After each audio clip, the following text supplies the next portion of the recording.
திறந்து படிக்கும் பொழுது அவருக்கு கிடைச்ச வசனம் என்ன அப்படின்னு சொன்னால், நம்ம ஒரு நாளும் ஆசீர்வதிக்கிறதுக்கு பயன்படுத்துகிறோம் இல்லையா.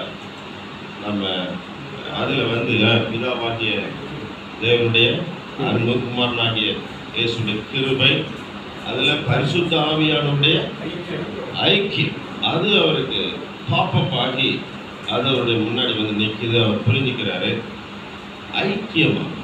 நமக்கு அப்படி யாருடைய ஐக்கியம் இல்லையே, ஆவியானோட ஐக்கியமா. அவருக்கு அன்னைக்கு அது புதுசா தெரியுது.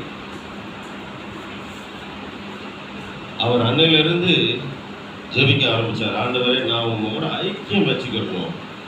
ஏன்னா நீங்க இல்லாம ஒண்ணுமே என்ன செய்ய முடியாது, நீங்க செய்ய முடியாதுன்னு புரிஞ்சுக்கிட்டேன் சொல்லிட்டீங்க. ஆகவே நீங்க எனக்கு என் கூட நீங்க ஐக்கியமா இருக்கும்படி என்னை சரிப்படுத்துங்க, என்னை நெறிப்படுத்துங்க, என்னை பயன்படுத்துங்கன்னு சொல்லி அவர் ஜெபிக்க ஆரம்பிக்கிறார்.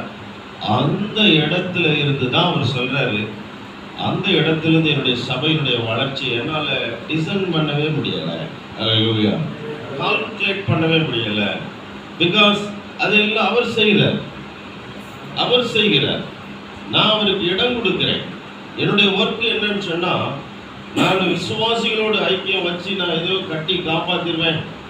அவர் நம்ம நம்ம நம்ம ஊழியத்தில் இருக்க பிரச்சனைலாம் அவர் சொல்றாரு. இதெல்லாம் இருக்கதான் செஞ்சு ஒருத்தரை தன்னை கட்டி உள்ள உட்கார வச்சா 2 பேர் வெளியே போயிடுறான். அந்த 2 பேரை போய் பார்க்க போனா 4 பேர் இங்கிட்டு போயிடும்.